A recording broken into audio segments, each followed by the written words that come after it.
Sì, è qui. It's beautiful, and a big collaboration begins. I didn't quite know I'd be working on this sort of film. What's your problem? I'll do this stuff. But you're here to do a job. This is not a horror film. This is a Santini film.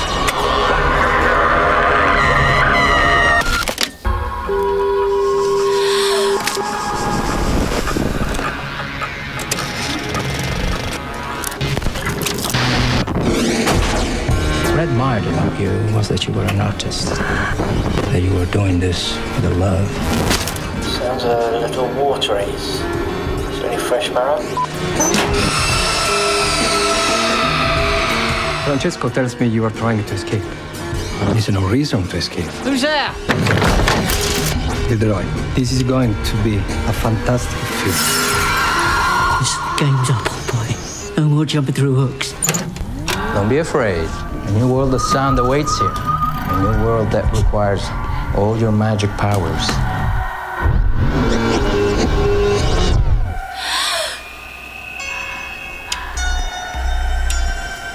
Right. Today I'm going to talk about Berberian Sound Studio.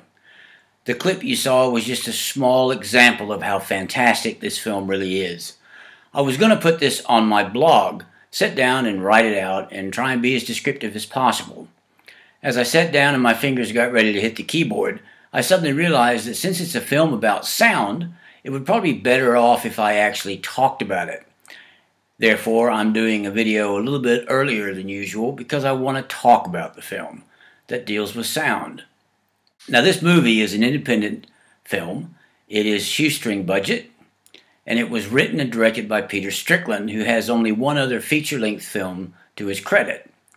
He has done a fantastic job. It stars Toby Jones, who, if the name sounds familiar, he played one of the really nasty Nazi scientists in Captain America. The guy is a fantastic character actor. He plays Gilderoy, a sound man, or as is referred to in Wikipedia, a Foley man, is someone that deals with the soundtrack, not the score.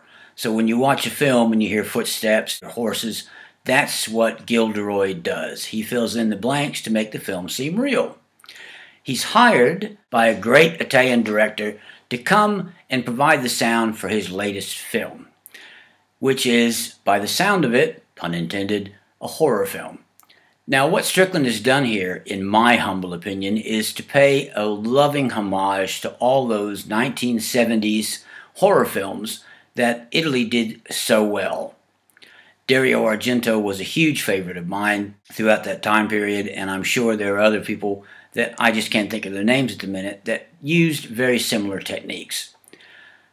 The other thing that Strickland's doing with this film, again in my humble opinion, is he's paying homage to the sound guys, the guys that make everything seem so real, the guys that break the vegetables, stab the melons, hatchet the cabbage heads. They're the ones that make all these noises to accompany the violence and things that you see on screen.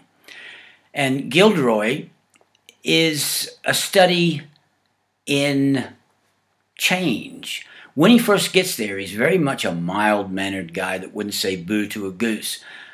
And he's quite disturbed by the images that only he can see. At no point do we, the audience, ever actually see the film that they're putting the sound onto. We see all the people that are involved with doing it. We see the actors looping their parts in the soundproof booths.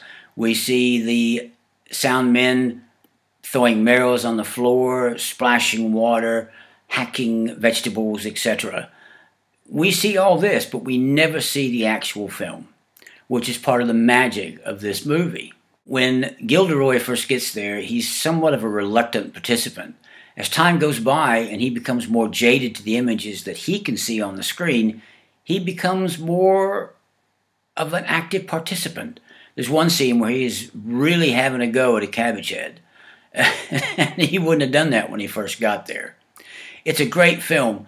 He uses imagery, this is Strickland I'm talking about, to show the degeneracy of Gilderoy. When the vegetables are done being used to make sounds, they're tossed into a pile. And as the film progresses, the pile starts to deteriorate and decompose, much like Gilderoy is during the duration of the film. It's a fantastic feat of sound and unconscious or unseeable imagery, because we as the audience, when we hear all the noises, even though we know it's radishes being pulled apart and cabbage heads being chopped, we can fill in the pictures of what this man must be seeing on screen that he's having to make the sounds to. It's an absolutely brilliant film. Like I said, a homage to not just the horror films from the 70s that came from Italy and other places, but it's also a homage to the men and women that make films become alive for us, the audience, in ways that you'd never think of. It's really a great film. Toby Jones won an award for his role in this film, and I'm not surprised. It's a fantastic character study from him on how someone is changed and affected by the violence that they see repeatedly on screen. It's a great film. So from me, this week, a little bit early, I'm not going to say what I normally say, which is until next time, watch the movies and have fun. I'm going to say this week, watch this movie and have fun and enjoy the mastery that is on the screen from Toby Jones and the fantastic direction and vision of Peter Strickland. So that's it. I'll see you guys again real soon. Bye. At never point, right, if you were paying attention, we will get this right here in a minute.